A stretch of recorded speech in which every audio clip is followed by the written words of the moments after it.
ఉదాహరణకి పోలీసులు మీకు ఫోన్ చేస్తే, హ్మ్. "ఏవండీ లలిత్ గారు కొంచెం సంయమనం పాటించండి" అని ఫోన్ చేస్తే, వెంటనే మీరు మళ్ళీ ఇంకో వీడియో పెట్టారు. హ్మ్. దేఖ్ లెంగే అసలు ఇప్పటిదాకా నేను సాయిబాబా గురించి ఎప్పుడో 1 ఇయర్ బ్యాక్ వీడియో పెట్టాను. హ్మ్. ఇక నుంచి అసలు సాయిబాబా అంతు తెలుస్తా అన్నట్టుగా పెట్టారు. ఎగ్జాక్ట్‌లీ. ఇది గొడవలకు కారణం కాదా? నేను ఫస్ట్ ఆఫ్ ఆల్ రెచ్చగొట్టలేదండి.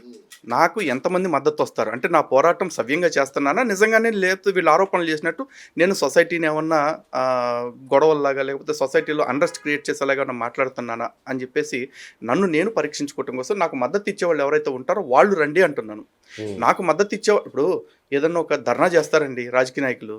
లేకపోతే ఒక ఉద్యమం చేస్తారు. ప్లకార్డులు పట్టుకుంటా ఉంటారు. బొమ్మలు తగలబెడతా ఉంటారు. బస్సులు తగలబెడతా ఉంటారు.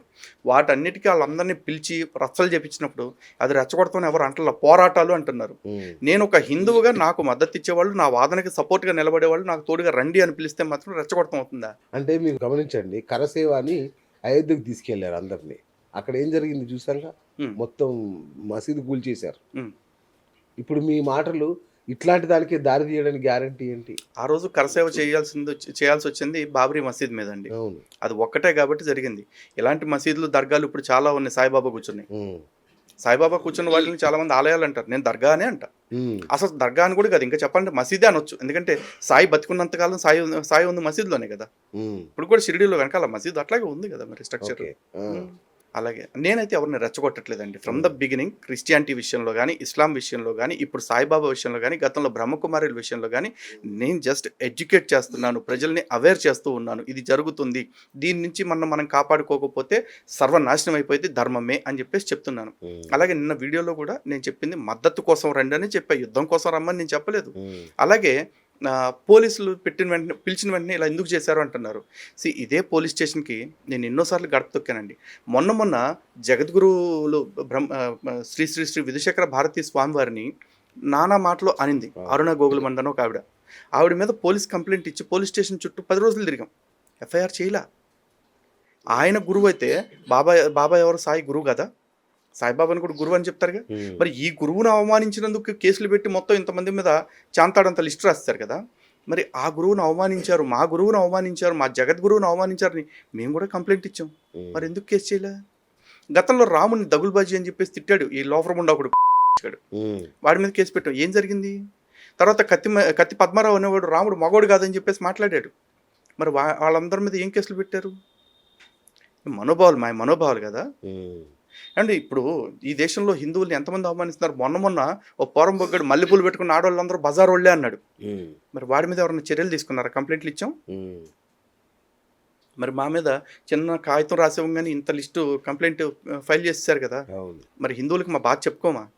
మన బతుకు ఎట్లా ఉందో చెప్పమా? హ్మ్. చెప్పాం. ఆ గుళ్ళను కూల్చేయమంటారా? సాయిబాబా గుళ్ళన్నీ కూల్చేసి దర్గాలు కట్టమంటారా? ఏం చేద్దాం? అంటే మీ నన్నడిగితే కూల్చేయమనే చెప్తానండి. నా హ్మ్. వ్యక్తిగత అభిప్రాయానికి ఎవరైనా విలువిస్తానంటే కూల్చేయమని చెప్తా. హ్మ్. కానీ ప్రజాస్వామ్యంలో ఎవడి విశ్వాసం వాడికి ఉంది కాబట్టి హ్మ్. ఆ పని నేనైతే స్వయంగా చేయను. కానీ నా కోరిక ఒకటే చెప్తున్నాను. ఆ! సాయిబాబా గుళ్ళు నిజంగా హిందూ ఆలయాలు అని గనక వాళ్ళు ప్రూవ్ చేయాలి అనుకుంటే సాయిబాబా ముస్లిమా, హిందువా తేల్చాల్సింది నేను కాదు.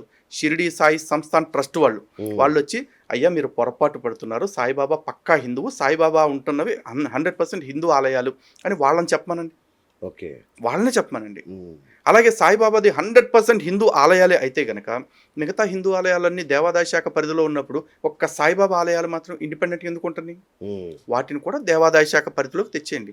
కావాలంటే వాళ్ళు, వీళ్ళు అందరం కలిపి ఉద్యమం చేద్దాం. దేవాదాయ శాఖ నుంచి ఆలయాలను విముక్తి చేసుకుందాం అని హ్మ్. జెప్పేసి. హ్మ్. కానీ మీరు హిందువు అని క్లెయిమ్ చేసుకోవాలంటే, హిందువులందరితో పాటు మీ ఆలయాలను ఉంచాల. అలా ఓకే. గాకుండా మీ ఆలయాలని ప్రత్యేక ప్రతిపత్తితోటి మీరు పెట్టుకుంటా అంటే మేము ఒప్పుకోం. హ్మ్. లేదు. ఇంకో మాట. సాయిబాబా గుళ్ళున్నాయండి. ఇప్పుడు ఆళ్ళు గుళ్ళు అని అవును. చెప్తున్నవి.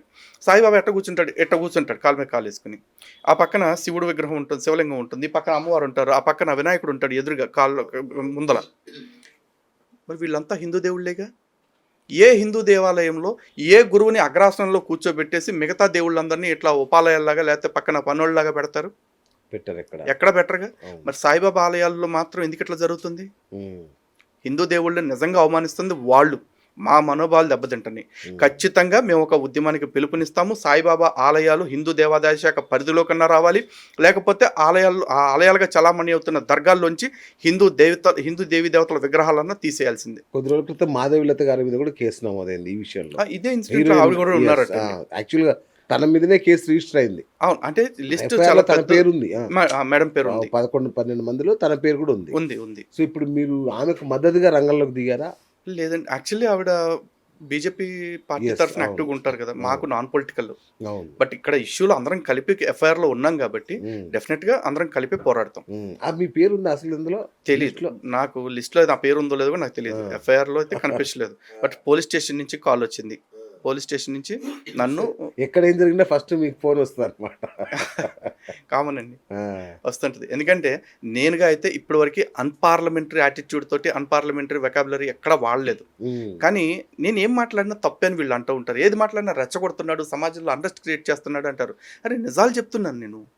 నా ధర్మానికి సంబంధించి, నా ధర్మంపై జరుగుతున్న దాడులకు సంబంధించి నేను మాట్లాడకపోతే ఇంకెవరు మాట్లాడతారండి? హ్మ్.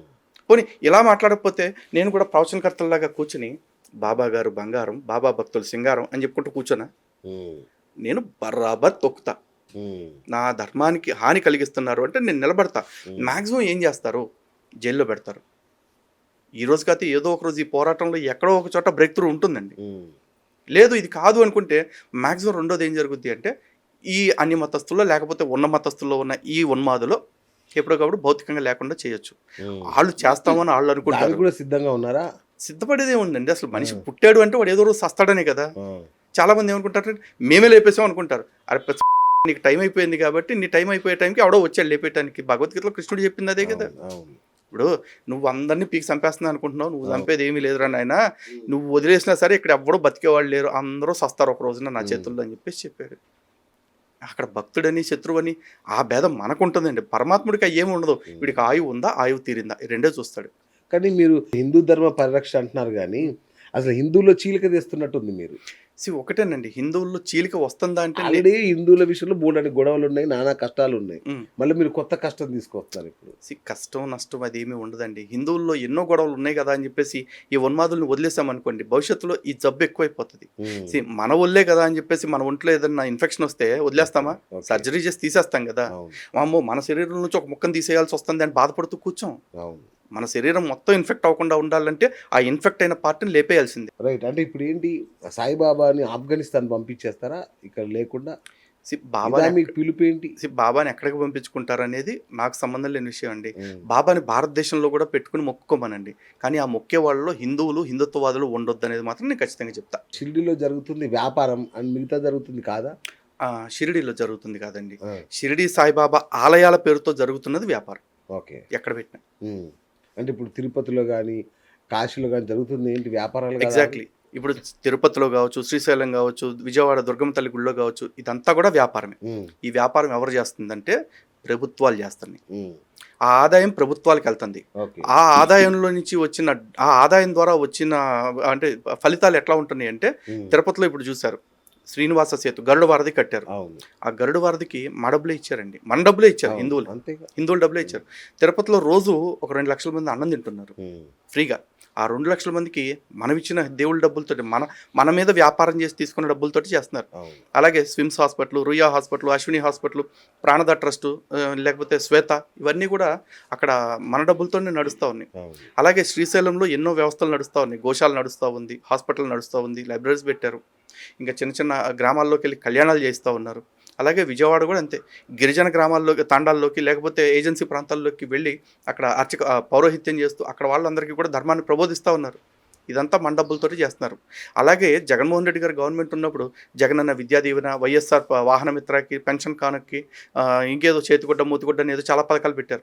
వాటన్నిటికీ కూడా దేవాదాయ శాఖ డబ్బులే తీసుకున్నారు. హ్మ్. ఆ డబ్బులు దేవాలయాల నుంచి వస్తుంది కాబట్టి. మరి అలాగే షిరిడీ సాయి సంస్థాన్ ట్రస్ట్‌కి కూడా హుండీలు ఉన్నాయిగా గుళ్ళల్లో. మరి ఆ డబ్బుల్ని ఏం చేస్తున్నారు? లెక్కలు చెప్పమనేగా మేము అడుగుతుంది. ఇప్పుడు షిరిడీ సాయి సంస్థాన్ ట్రస్ట్‌ని కూడా ఇందాక అడిగింది స్టార్టింగ్‌లో అదే. మీరు నిజంగా హిందువులని నిరూపించుకోవాలంటే మీ ఆలయాలను కూడా హిందూ దేవాదాయ శాఖకు అప్పజెప్పండి. మీ ఆలయాలకు ద్వారా వస్తున్న ఆదాయాన్ని కూడా ప్రభుత్వాలకు అప్పజెప్పండి. షిరిడీ సాయి సంస్థాన్ ట్రస్ట్ మహారాష్ట్ర ప్రభుత్వం మహారాష్ట్రలో ఉంది కదా! మరి మహారాష్ట్ర ప్రభుత్వం ఆదాయం మొత్తం తీసుకుంటుందా? హ్మ్. తీసుకుని దేశవ్యాప్తంగా ఉన్న ఆలయాలన్నిటికీ, షిరిడీ సాయి ఆలయాలన్నిటికీ కూడా ఆ సంపదను డిస్ట్రిబ్యూట్ చేయమనండి. ఓకే. లేదు షిరిడీ సాయి ఆలయం పేరు మీద హిందూ దేవాలయాల నిర్మాణానికి సహకరించమనండి. ఈ రోజున అయోధ్య రామ మందిరం కట్టుకుంటుంటే తిరుమల తిరుపతి దేవస్థానం నుంచి డబ్బులిచ్చారు. తిరుపతి నుంచి దాదాపు 100 కోట్ల లడ్డూలు ఎన్ని ఇచ్చారు. అవును, అవును. మరి షిరిడి సాయి సంస్థాన్ ట్రస్ట్ నుంచి అయోధ్యకి వెళ్ళిన లాంఛనాలు ఏంటో చెప్పమానండి. ఉమ్. ఎందుకు పంపించలా? పోనీ షిరిడి సాయి సంస్థాన్ని ఇప్పటికన్నా బయటకు వచ్చి మాది ఫక్తు హిందుత్వ సంస్థ, ధర్మాన్ని కాపాడుకోవటం కోసం మేము ఉన్నాం అని చెప్పమానండి. నా నోరు ఒక్క దెబ్బలో మూపించేయచ్చు కదా.